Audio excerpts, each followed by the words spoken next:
हर बार किराया लेते समय मकान मालिक लड़की को 300 रुपये लौटाकर ऊपर जाकर दरवाजा बंद कर देता है और फिर कहता है अब आगे से इंस्टेंट नूडल्स मत खाना, अगर पैसे खत्म होना है तो फिर मेरे पास आना। वह लड़की के कपड़े भी ले गया और उन्हें छिपा दिया ताकि बाद में ला सके। रिसेप्शन पर लौटते समय उसने एक विकलांग विक्रेता से लॉटरी टिकट खरीद लिया। तुम बहुत होशियार हो, जानते हो चीजें कैसे बिगाड़नी है। विकलांग युवक का नाम अलियू है। एक हादसे के कारण अब उसे नहाने के लिए भी अपने पिता की मदद लेनी पड़ती है। ऐसे में किसी अजनबी के लिए उसके मन में चाहत तो है लेकिन हिम्मत नहीं। फिर भी वह अभी अभी आई लंबी टांगों वाली लड़की पर नजरें गड़ाए हुए है और कल्पना करता है कि शायद उसका उससे कोई संबंध बन जाए। ये सब बातें मकान मालिक की नजरों से छुपी नहीं है। देखने की जरूरत नहीं, वह बेचने वाला हर दिन आता है क्या? जरूरी नहीं। क्या तुम उस जगह के बारे में उसे धोखा देना चाहते हो? मकान मालिक की मुस्कान देख अलियू भागना चाहता था पर तेज बारिश ने उसे रोक दिया। वह मजबूरन एक सार्वजनिक शौचालय में छिप गया। वहाँ कोई निजता नहीं थी। तभी उसे अंदर एक जोड़े की आवाज सुनाई दी और वह धीरे धीरे उनके पास चला गया। अश्लील हरकतें जारी रहीं। तभी दरवाजा खुलने पर अलियू को होश आया। वह जोड़ा बिना झिझके और भी उत्तेजित हो गया। इस घटना ने अलियू के मन में विपरीत लिंग के प्रति चाहत बढ़ा दी। अब वह अक्सर सार्वजनिक शौचालय जाकर वैसी ही कल्पनाएं करने लगा। जल्द ही एक गुंडे ने उसकी इस कमजोरी को भांप लिया और अपनी गर्लफ्रेंड के साथ उसके सामने मजाक करने लगा। अलियू को मजाक उड़ाने की आवाजों से कोई फर्क नहीं पड़ा। वह बस युद्ध के मैदान को एक तक घूरता रहा और खोया रहा। पिछली बार स्क्रैच कार्ड खरीदने के बाद मकान मालिक और एलियू भी दोस्त बन गए थे। मकान मालिक नहीं चाहता था कि एलियू खुद को दबाए रखे, इसलिए उसने उसे एक तोहफा देने का फैसला किया। अरे क्यों? क्या तुम्हें औरत की वो चीज बहुत चाहिए थी? लो, तुम्हारे खेलने के लिए दे रहा हूँ। एलियू के बार बार मना करने और शरीफ बनने पर मकान मालिक को लगा वो सतर्क है, तो उसने तुरंत कपड़े का पता बताकर भरोसा दिया कि इसमें कोई बीमारी नहीं है। ये तो कभी धुला ही नहीं है। मकान मालिक, पर उस दिन भी कहाँ था?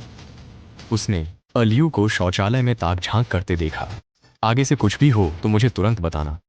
असल में मकान मालिक एक विकृत इंसान था जो कैमरों से दूसरों की प्राइवेसी में झांकता था। अगर मैं काम पर नहीं जाता तो मुझे वहां जाकर मस्ती करना बहुत पसंद है। देखो,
और मेहनत करने लगा। गुंडों के मजाक के बावजूद वह कभी गैर हाजिर नहीं रहा। एक दिन लीकुई का मकान मालिक माफी मांगने आया। उसने अलियू का सारा सामान खरीद लिया और उसे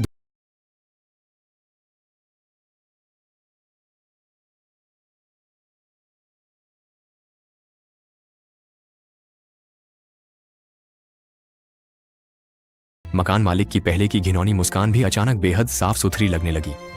अलियू ने अपनी जिंदगी का मतलब फिर से पा लिया। जल्द ही मकान मालिक उसे एक सही सलामत फुट मसाज की दुकान पर ले गया। अलियू खुश भी था और डरा हुआ भी, लेकिन हकीकत बहुत बेरहम थी। नमस्ते। ऐसे हालात में भी खेलने आ गए हो, बिखरे हुए हो, लेकिन बेकार नहीं है। सोचा नहीं था कि मकान मालिक इतना वफादार निकलेगा। जब उस लड़की ने अलियू की सेवा करने से मना कर दिया तो उन्होंने बस किसी और को बुला लिया। घर में किसके पास कोई किताब है?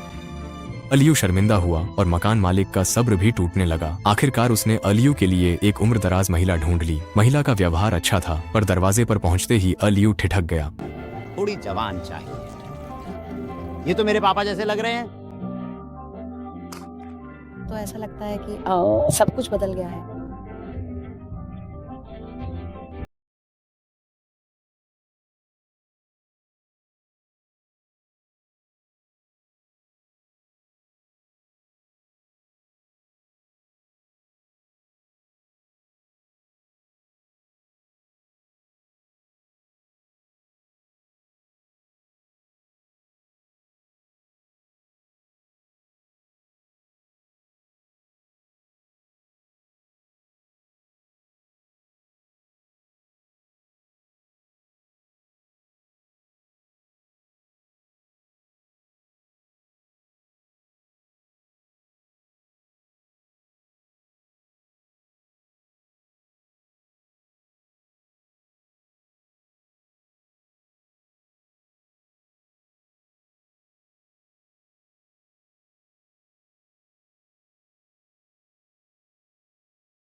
रोशनी कभी तेज तो कभी मंद हो रही थी, ठीक वैसे ही जैसे इस वक्त अलियू का मन। उसे समझ नहीं आया कि उसके पिता की बातों का क्या मतलब था, इसलिए उसने सोचना ही छोड़ दिया। अगले दिन सुबह सुबह वह घर से भाग निकला और फिर से पाओ मियन से मिला। इस बार उसने मकान मालिक से छीनी गई अंडरवियर लौटा दी, लेकिन पाओ मियन की प्रतिक्रिया बेहद तीखी थी।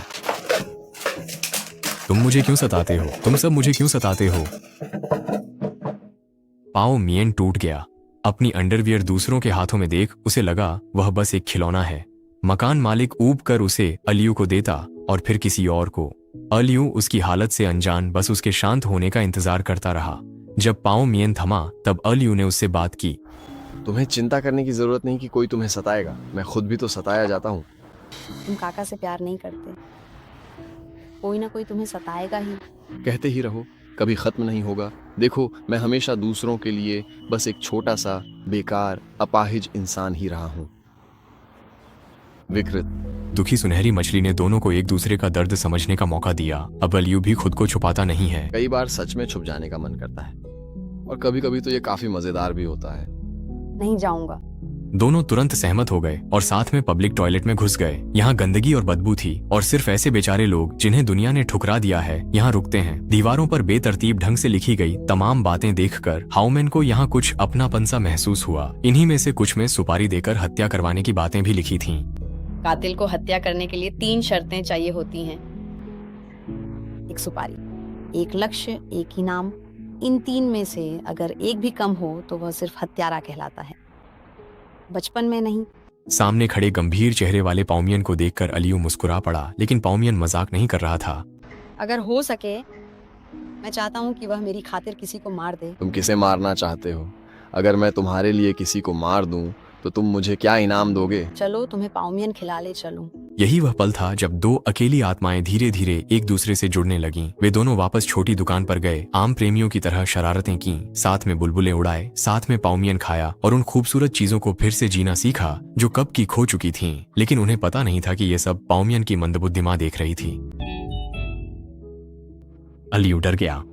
उसे मजबूरी में पहले ही वहां से जाना पड़ा, लेकिन इसके बावजूद भी ये सब पाउमियन के मूड पर कोई असर नहीं डाल सका। वह अपनी माँ के ऐसे व्यवहार का आदी हो चुका था और अब तो उसके पास अलियू भी है, इसलिए कल का दिन हमेशा उम्मीद से भरा लगता है। इसके बाद पाउमियन एक शानदार रेस्टोरेंट में गया ताकि अपनी माँ के लिए कुछ खाना पैक करवा सके। जब से उसकी माँ पागल हुई है, अब तो हर बार माँ को इसी रेस्टोरेंट की सैल्मन मछली चाहिए होती है। पाउमियन को खुद अपने हाथों से मछली की सारी कांटियां निकालनी पड़ती हैं, फिर उसे मांस की तरह मैश करके चावल में मिला देता है और फिर एक एक चम्मच माँ को खिलाता है। शुरुआत में माँ बहुत सहयोग करती थी, लेकिन आज साफ लग रहा था कि माँ के मन में कोई नाराजगी है। पाउमियन को गहराई से यह महसूस होता है कि उसकी माँ उसे खुशहाल देखना बिल्कुल पसंद नहीं करती, जैसे कि वह खुद अपनी उदास और एकाकी विधवा जिंदगी से कभी खुश नहीं रह पाई हैं। नहीं ताईजी, आप कितना भी करो ताईगी, आप जितना कहें उतना ही किया जाता है। लेकिन इस बार पान वेनसू अब और कमजोर नहीं रही। आमने सामने की इस स्थिति में माँ अब ज्यादा बोलने की हिम्मत नहीं कर पाई, लेकिन उन्होंने भी विरोध शुरू कर दिया। उन्होंने दवा खाने से मना कर दिया, डॉक्टर की सलाह मानने से भी इनकार कर दिया। माँ जानती थी कि अगर वह अपने शरीर को नुकसान पहुंचाएंगी और अपनी जान की धमकी देंगी तो पाउमियन धीरे धीरे समझौता कर लेगा। यह एक अदृश्य फर्ज की बेड़ी है। चाहे माँ कुछ भी करे, पाउमियन हमेशा खुद सबसे घटिया चीजें खाएगा और स्वादिष्ट सैलमन माँ के लिए बचा कर रखेगा। दूसरी ओर अलियू बहुत ही शानदार भोजन कर रहा था। आज पिता ने अपने सामान्य व्यवहार के विपरीत ढेर सारी स्वादिष्ट डिशेज मंगवाई और लगातार अलियू की प्लेट में खाना परोसते रहे। कुछ ही दिन बचे हैं, अच्छा खाओ, अच्छा जियो। अलियू हैरान था। तभी पिता ने मेडिकल रिपोर्ट दिखाई। असल में पिता कैंसर की आखिरी स्टेज पर थे और जानते थे कि वे ज्यादा नहीं जिएंगे। उन्होंने बेटे का रिश्ता इसलिए कराया था ताकि उनके बाद उसका कोई सहारा हो, पर बेटे के इनकार के बाद अब सब खत्म हो चुका था। पिता ने ठान लिया कि मरने से पहले वे खुद अलियू को मार डालेंगे ताकि बेटा इस दुनिया के दुखों से बच सके। अलियू ने इसका कोई विरोध नहीं किया। जब से वह विकलांग हुआ था, उसने अपनी मौत के अनगिनत तरीके सोचे थे और पिता के हाथों मरना निस्संदेह सबसे परिपूर्ण था। लेकिन मरने से पहले भी वह एक इंसान को नहीं भूल पा रहा था। तुमने पहले कहा था कि तुम किसी को मारना चाहती हो, वांग शुए। क्या तुम्हारी माँ वेन गे है? अपनी मौत करीब देख अलियू मरने से पहले पाउमियन के दुश्मन को मारकर उसकी मदद करना चाहता था। पाउमियन को अलियू के दर्द का पता नहीं था। उसे लगा कि उसने मकान मालिक से उसके रिश्ते को समझ लिया है। छोटे बदमाश। क्या तुम जल रहे हो? उसने नहीं सोचा था कि कोई उससे ईर्ष्या करेगा। अलियू की गर्मजोशी देख उसका डर मिट गया। उसने शटर गिराया और उसके करीब आ गया। इस बार कोई दर्द या सुन्नता नहीं थी, न ही कोई जल्दबाजी थी। इस बार उसे अब खुद को पूरी तरह से उस इंसान को सौंप देना था जिसे वह पसंद करता है। इसी समय बाहर से दरवाजा खटखटाने की आवाज आई। मकान मालिक फिर से आ गया था। दोनों ने तुरंत कपड़े पहन लिए और चुपचाप पिछले दरवाजे से बाहर निकल गए। पाउमियन ने आज तक कभी इतनी खुशी महसूस नहीं की थी। दोनों इतनी तेज दौड़े कि पल भर में ही गायब हो गए। छोटी गली में अलियू ने फिर से पाउमियन और मकान मालिक के रिश्ते की बात छेड़ी, लेकिन पाउमियन ने हमेशा की तरह इस बारे में बात करने से इनकार कर दिया। वह नहीं चाहता था कि जिसे वह पसंद करता है वह उसकी गंदी सच्चाई देखे। क्या तुम मुझसे वादा कर सकते हो कि तुम मुझसे ये सवाल नहीं करोगे? असल में दोनों के रिश्ते का अंदाजा अलियू पहले ही लगा चुका था, इसलिए ज्यादा पूछने की जरूरत नहीं थी। ठीक है, तो क्या तुम भी मेरा एक वादा मान सकती हो? क्या बात है? आगे से उससे थोड़ा दूर रहना, ठीक है? ताउमिन को अलियू का जलन वाला अंदाज बहुत पसंद आया। उसने उसकी बात मान ली।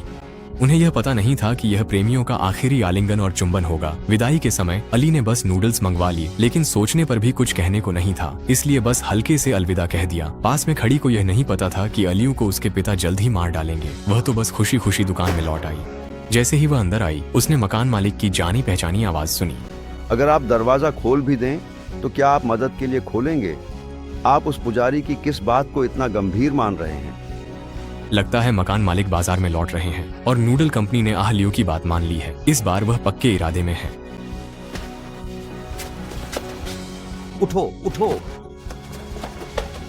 झटपट बनने वाले स्वादिष्ट नूडल्स वह गुस्से में बाहर निकल गया। मकान मालिक को वहीं घुटनों के बल बैठा छोड़कर उसने आह लियू से किया अपना वादा निभा दिया था। वहीं दूसरी ओर आह लियू को भी अपने पिता से किए वादे को निभाना था। मरने से पहले पिता पुत्र ने एक शानदार दावत का आनंद लिया, लेकिन चाहे खाना कितना भी अच्छा क्यों न हो, कोई भी खुश नहीं हो सका। आखिरकार आह लियू ने ही पहल करके इस चुप्पी को तोड़ा। क्या मैं एक सिगरेट पी सकता हूँ? ये पहली बार था जब आह लियू ने सिगरेट पी। पिता जानते थे कि बेटा अब जाने के लिए तैयार है। दीवार पर टंगी पदक और तैराकी की गेंद को देखते हुए उन्हें अपने जवानी के दिन रात याद आ गए। उस समय आह लियू अपाहिज नहीं था, पत्नी भी इस दुनिया में थी। अगर मैंने रेड लाइट पार कर एक्सीडेंट न किया होता तो यह परिवार कितना परफेक्ट होता। लेकिन जिंदगी में इतने अगर कहाँ होते हैं। इंसान को आखिरकार अपने भ्रम छोड़कर हकीकत को स्वीकार करना ही पड़ता है। पिता जानते थे कि अब आह लियू को विदा करने का समय आ गया है, लेकिन क्यों नहीं मैं?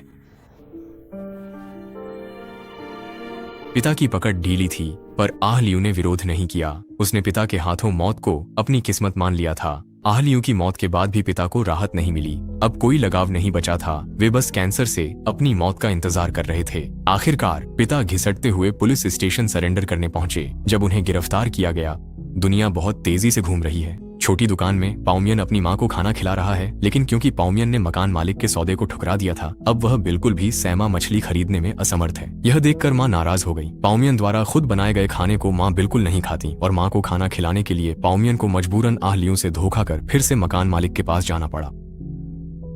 मकान मालिक समझता है कि पाउमियन कभी भी उसकी मुट्ठी से बाहर नहीं जा सकता। लेकिन ठीक उसी समय जब पाउमियन मकान मालिक के पास से जा रहा था, अचानक एक व्यक्ति आ गया। क्या ये तुमने ही शूट किया है? बहुत अच्छा किया, बहुत अच्छा शूट किया है। देखूं तुमने कैसे शूट किया।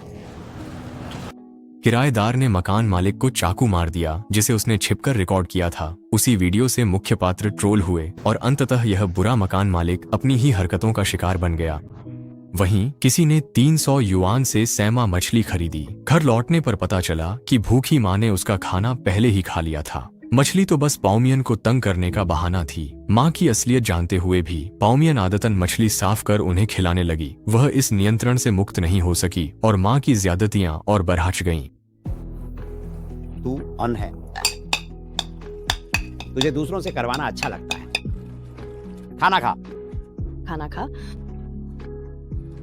इस बार पाउमियन अब और बर्दाश्त नहीं कर पाई। खाना खा। सैमा मछली, ये तुम्हें पसंद है। बहुत ऊंचा है। वे सब भाग गए और बातें करने लगे। मैं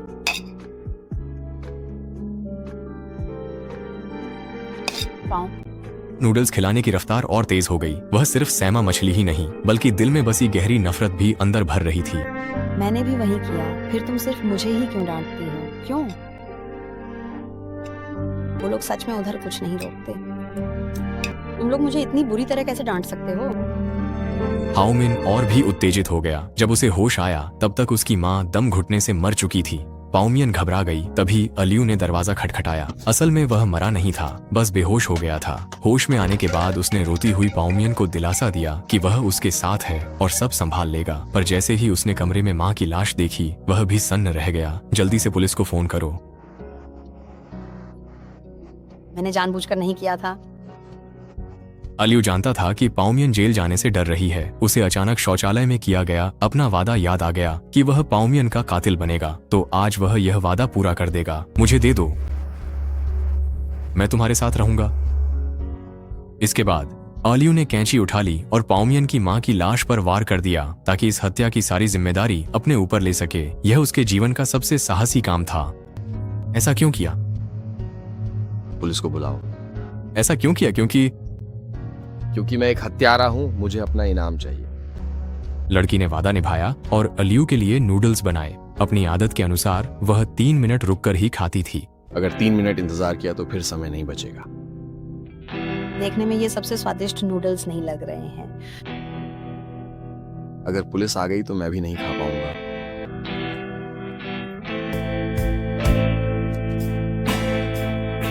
दोनों एक दूसरे को चुपचाप देखते रहे। न कोई दुख था, न कोई वीरता, बल्कि एक तरह की बेफिक्री थी। पाओमे समझ गई कि उसके सामने बैठा व्यक्ति इस दुनिया का सबसे प्यारा हत्यारा है। यही वह है जिसने उसकी जिंदगी की कड़वाहट को खत्म किया और उसके लिए उजाला लाया। और अब वह हत्यारा पकड़ा जाने वाला है। क्या तुम मुझसे मिलने आओगी?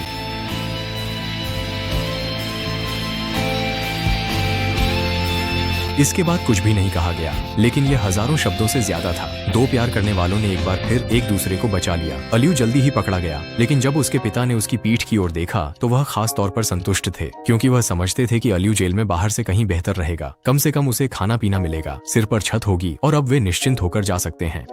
सालों बाद पाओमियन व्हील चेयर पर बैठा ताकि वह अलियू के जीवन को महसूस कर सके और उनके अंतरंग पलों को याद कर सके। उसकी नजर में यही सबसे गहरी कोमलता है, मैं तुम्हारे जैसा जीऊं और तुम पर निर्भर रहूं। प्रिय किलर 2020 में रिलीज हुई थी। यह एक बेहद गहन ड्रामा फिल्म है। निर्देशक के लिए किलर का नाम असल में जीने के कारणों की बात करता है। टारगेट, कमीशन और इनाम, ये तीनों एक किलर के लिए जरूरी हैं, और यही तीन तत्व हमारे हर एक के जीवन के भी आधार हैं। अलियू और फास्ट फूड नूडल्स वाले की जिंदगी में ये तीन तत्व भी बदलकर चाहत, सहारा और अपनापन बन जाते हैं। वे इस ठंडे शहर के कोनों में अपनी जिंदगी का मतलब जोड़ने की कोशिश करते हैं। फिल्म का सबसे मार्मिक हिस्सा वह विरोधाभास है, जहां जीने की चाहत बेबसी से टकराती है। हर कोई आजादी चाहता है, पर हकीकत की जकड़न उन्हें घेरे हुए है। दो प्रेमी अपनी पूरी ताकत लगाकर अपनी सीमाओं और पवित्रता की रक्षा करते हैं। शायद वे दुनिया से नहीं जीत पाए, पर एक दूसरे में उन्होंने सुकून पाया। कातिल ने इंसानों को नहीं, बल्कि उनकी कमजोरी और नाउम्मीदी को मारा। फिल्म पर वापस आते हैं। फास्ट नूडल्स के परिवार की बात करें तो फिल्म में कई फ्लैशबैक हैं। वह अकेले माता पिता के साथ पला बढ़ा, जिससे वह अंतर्मुखी बन गया। वह सब अकेले ही करता है और उसकी मौजूदगी कम ही दिखती है, पर बाकी युवाओं की तरह उसमें भी दिखावे की चाह थी। महंगी ज्वेलरी चुराने की वजह से वह पुलिस स्टेशन भी जा चुका है। मकान मालिक ने स्थिति संभाली और मदद की। तभी से उसकी नजर फास्ट नूडल्स पर थी। जब उसने हैवानियत दिखाई तो माँ ने रोकने की कोशिश की, पर वह मकान मालिक की हवस और लालच के आगे हार गई। बाकी लोगों की तरह माँ भी शिकार थी। मकान मालिक ही उनकी दुकान का मालिक और मुख्य मददगार था। माँ ने ज्यादतियां चुपचाप सही और मानसिक प्रताड़ना से पागल होने लगी, यहाँ तक कि अपनी तकलीफें फास्ट नूडल्स पर निकालने लगी। उनकी चुप्पी से मकान मालिक और निडर हो गया। उसकी घूरती नजरें अब एक आदेश बन गईं, जिससे फास्ट नूडल्स परेशान रहने लगी। फिर आलियू के आने से उसे पहली बार उम्मीद की किरण दिखी। नूडल्स जैसा आलियू भी एक मामूली इंसान था। अपनी कमियों की वजह से वह प्यार के लिए तरसता था। जहां आवारा लड़के आसानी से लड़कियां पटा लेते थे, वहीं आलियू अपनी अपंगता के साथ बस चुपचाप भटकता रहता था। उसे लगता था कि अच्छी चीजें उसे कभी नहीं मिलेंगी, पर मकान मालिक से मिलकर उसे एक अजीब सी मुक्ति महसूस हुई। अमीर औरतें उसे हमेशा अनदेखा करती थीं, पर अब उसे आखिरकार एक हमदर्द मिल गया था। वह बूढ़ा काफी घिनौना था, पर वफादार भी था। आलियू को नाराज करने पर वह तुरंत माफी मांग लेता था। इन सच्चे बुरे इरादों ने अनजाने में एक अच्छी जोड़ी बना दी। आलियू और फास्ट नूडल्स दोनों अपनी पारिवारिक बेड़ियों से बहुत परेशान थे और एक दूसरे का दर्द गहराई से समझते थे। इस घुटन भरी स्थिति से निकलने का रास्ता शौचालय की दीवार पर लगे एक विज्ञापन से निकला। फास्ट नूडल्स ने आलियू को बस एक कटोरी नूडल्स के बदले काम पर रखा और सारी पीड़ा को हमेशा के लिए खत्म कर दिया। दोनों ने जिंदगी की क्रूरता पहले ही खूब झेली थी, पर अंततः उन्होंने एक दूसरे में सुकून और मुक्ति पाली। कानून के अनुसार अगर आलू फास्ट नूडल्स की माफी पा लेता है तो वह 15 साल बाद सजा पूरी करके रिहा हो सकता है। पता नहीं तब वह इस प्यारे किलर को याद कर पाएगा या नहीं। क्या वह आगे बढ़कर उसे फिर से गले लगा पाएगा? एक नजर में 10 छवियां आपके साथ मिलकर क्लासिक्स का आनंद लें। अगर आपको पसंद आया हो तो लाइक करना न भूलें। अगली बार फिर मिलेंगे। हाँ, बिल्कुल सही।